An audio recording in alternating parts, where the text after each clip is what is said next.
The Burkina Faso has gone bankrupt. Western media headlines were merciless.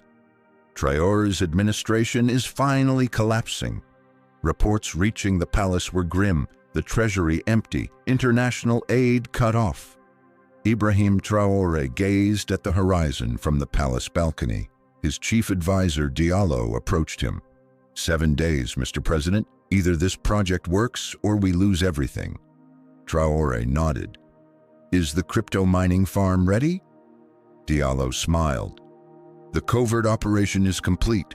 5,000 solar panels are operating in the eastern region, the world's largest Bitcoin mining operation.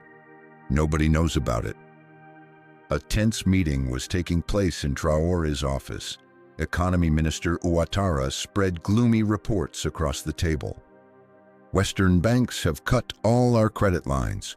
The IMF says not a single penny without meeting their reform demands. Our franc reserves are depleted. Within a month, we won't be able to pay salaries. Everyone in the room exchanged worried glances. 2 years ago, the Traore administration had rejected the CFA franc to escape France's economic control and decided to create its own currency. However, the new Burkina Faso currency continued to lose value in international markets. How much time do we need? Asked Traore, turning his eyes to Diallo. When our crypto mining operation reaches full capacity, we can produce 25 bitcoins per day, approximately $1 million at today's value. But we must keep the transaction secret. Western powers could stop us. Traore nodded thoughtfully. What about the second phase of our project? Youth and Technology Minister Fatima Zida opened a presentation on her tablet. The BurkiCoin prototype is ready, Mr. President. Africa's first national cryptocurrency, completely under our control, not tied to Western financial systems. But for it to succeed, we must gain the people's trust. And how will we do that? Asked Traore, looking at those in the room.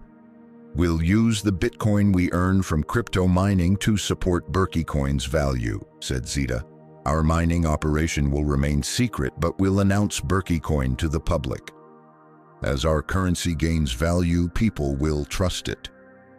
Defense Minister Konate looked uncomfortable. Mr. President, this is very risky. What if we fail? Traore responded decisively. Every revolution is risky, Konate. What made us fail was our fear of remaining under Western banks' control. This is no time for fear. A week later, Traore made a historic speech on national television. People of Burkina Faso, he began, today I declare a new Independence Day, Financial Independence Day. Cameras showed the BurkiCoin logo appearing on the large screen behind him, a digital currency symbol in gold, adorned with traditional African patterns. From today, our country is launching its own digital currency, BurkiCoin, a currency not controlled by Western banks, where transaction fees don't go to Western intermediaries, and that works directly for the prosperity of the people of Burkina Faso. As Traore's speech continued, informational videos showing how to download and use the BurkiCoin app began appearing on screens across the country. Every citizen can create a BurkiCoin wallet on their smartphone. As a government, we will initially load 100 BurkiCoin into each citizen's digital wallet. This money can be used to purchase goods and services within the country, but cannot be sold or converted to foreign currency. The camera showed the astonishment on the faces of citizens in the studio. In street interviews, people expressed mixed feelings. 100 free money. Nice, but is this like real money? Asked an elderly woman. The government went bankrupt and now they're giving imaginary money. A shop owner looked skeptical, but among young people, a wave of excitement had already begun to spread. Computer engineering students at the university were eagerly examining BurkiCoin in the cafeteria. Definitely an Ethereum-based altcoin. but cleverly designed, said one student. Look, you can trade with it. You just can't take it out of the country, another pointed out. This will protect the local economy. Within a week, the BurkiCoin app had been downloaded more than 1 million times. People were curiously opening their digital wallets, wondering what to do with the free 100 BurkiCoin. In the first days, the system worked slowly. Some shops were hesitant to accept BurkiCoin payments, but the government moved quickly. 20% of all civil servants' salaries will be paid in BurkiCoin, announced the finance minister. All companies doing business with the government must accept BurkiCoin payments, he added. 3 weeks later, Diallo and his small team were examining progress at the secret crypto mining center. A large solar panel farm had been established in the remote desert in the eastern region. Thousands of mining equipment were working inside heat-resistant containers beneath the panels. 119 Bitcoin, reported the technical director. We earned them in 3 weeks so far. Diallo nodded with satisfaction. How are we converting them to cash? They're transferred to our digital wallets. We're selling them in small amounts on crypto exchanges in different countries to avoid attracting attention. We've earned $4.7 million so far. And our BurkiCoin reserve? We're using 90% of the money we earn to support BurkiCoin's value. Today, 1 BurkiCoin is now worth $1.2. People are seeing the value increase and beginning to trust it. Meanwhile, reports on international reactions were arriving at President Traore's desk. The IMF has made a statement, said the Foreign Affairs advisor. They warn that Burkina Faso's risky cryptocurrency experiment will increase economic instability. The French central bank is harsher, he added. They labeled it an illegal currency and called on African Union countries to ban BurkiCoin transactions. Traore frowned. How are the people reacting? Real people? Social media coordinator Amina showed graphs on her tablet. Something interesting is happening, Mr. President. Talk about BurkiCoin is spreading not just in Burkina Faso, but across all African countries. The hashtags #AfricaCrypto and #Financial Freedom have gone viral. Show me, said Traore. Amina displayed social media posts from across Africa.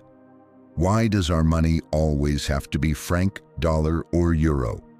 Now BurkiCoin, AfricaCrypto.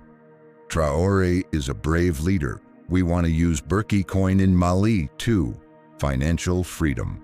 For every 100 euros sent from Senegal, Western banks take 15 euros in commission. Could BurkiCoin change this? AfricaCrypto.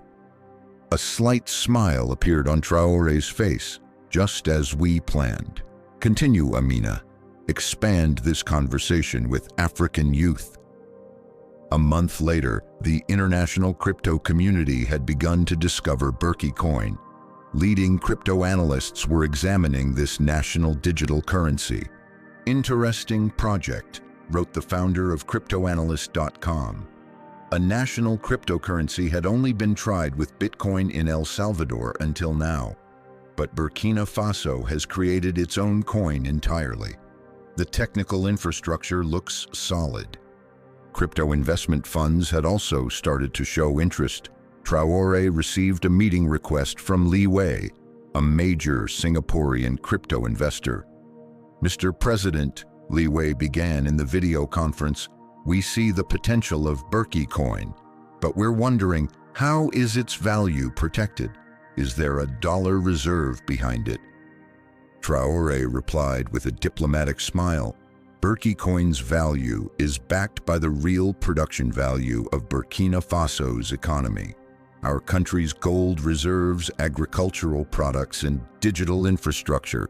We don't need Western banks' dollars. Li Wei seemed impressed. We want to buy BurkiCoin with a $50 million investment. Is that possible? Traore and his team quickly consulted. This wasn't part of their plans, but could be an important opportunity. "We accept your investment," said Traore, "but with one condition. You will use this money to invest in infrastructure projects in Burkina Faso. Roads, schools, hospitals." Liwei thought about it and agreed. The agreement was signed. 2 months later, BurkiCoin reached an incredible milestone. Its value had risen to $5. Burkina Faso's economy had started to revive. Shopping in markets had increased. New small businesses had opened. But most importantly, the country could now pay civil servants' salaries. The secret Bitcoin mining operation had also expanded. Now 40 Bitcoins were being produced daily, worth approximately $2 million. This money was being transferred to strategic reserves and infrastructure projects. But success had also brought new problems. "Mr. President," said Defense Minister Konaté, "according to information from French intelligence, they may have discovered our crypto mining operation. They've collected drone imagery." Traore frowned. "Increase security measures. Be prepared for any attempt at physical intervention." A few days after this warning, Traore's greatest fear was realized. International media published a story exposing Burkina Faso's secret crypto operation.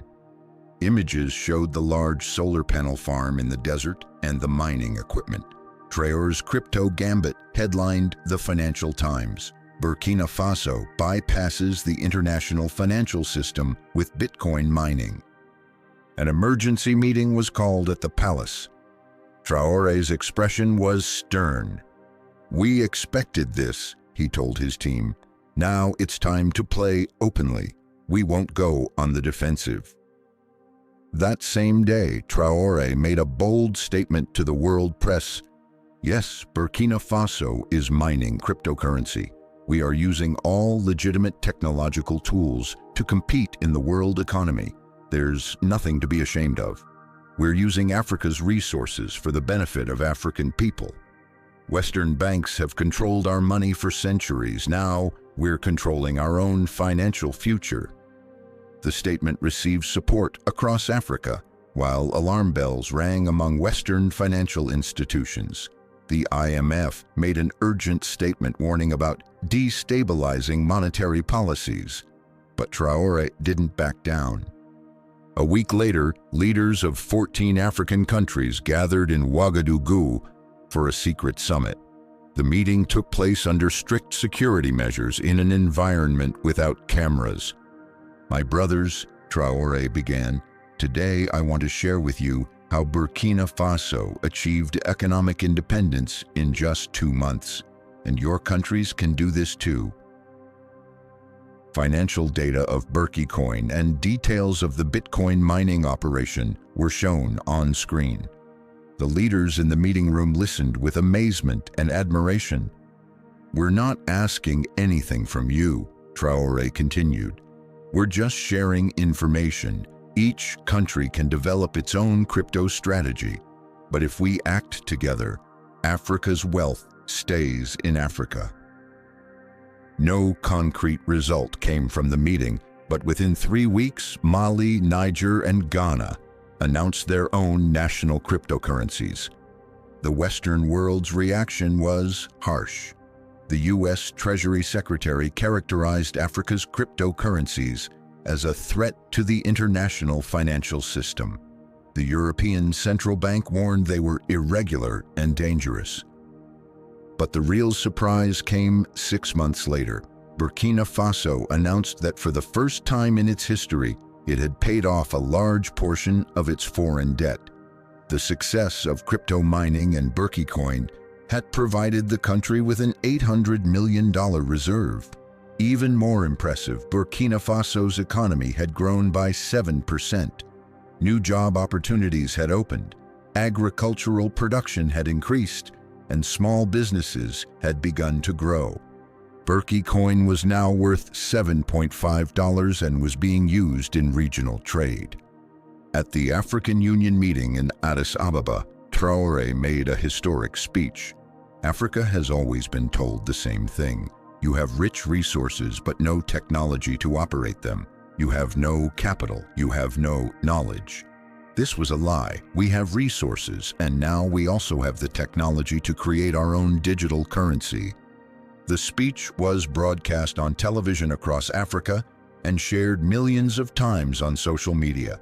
With the hashtag #AfricaCrypto, young Africans were demanding that their countries also adopt systems similar to BurkiCoin. A year later, Traore's portrait was on the cover of the Financial Times. The headline was striking: "Africa's Crypto Revolution." The article stated that 8 African countries had launched their own national cryptocurrencies, creating a total economic value of $8 billion. More importantly, there had been a 40% decrease in money transfers through Western banks. Burkina Faso had gained a new identity in this process. It was no longer just a poor Sahel country, but Africa's financial technology center. The African Blockchain Academy had been established in the country's capital, Ouagadougou, where young people from all over the continent had begun to receive training. At BurkiCoin's first anniversary celebrations, Traore addressed the crowd. "A year ago, the world told us you are bankrupt. Western media declared that our administration was collapsing. Today, we declare our own financial independence. We no longer borrow, we create our own value with crypto technology. This is not just Burkina Faso's success. This is the beginning of Africa's digital future." In the crowd, young programmer Fatima's eyes had tears. A year ago, she was one of the students examining BurkiCoin in the university cafeteria. Now she was a teacher at the African Blockchain Academy. "Africa's future is in digital independence," thought Fatima. And this revolution began in Burkina Faso. That night, as Traore looked at the stars from his palace balcony, he remembered standing in the same place a year ago. Then he was hopeless. The treasury empty. International aid cut off. Now his country had achieved an economic miracle. Diallo, coming to his side, smiled with satisfaction.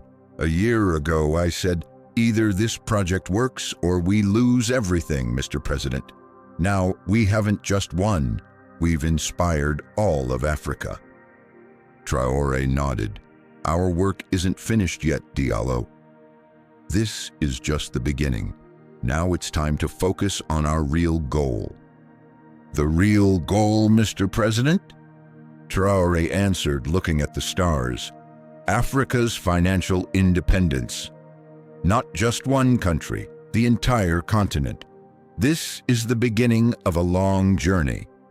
In the distance, at the crypto mining center in the desert, 5,000 solar panels continued to work silently for Africa's bright future.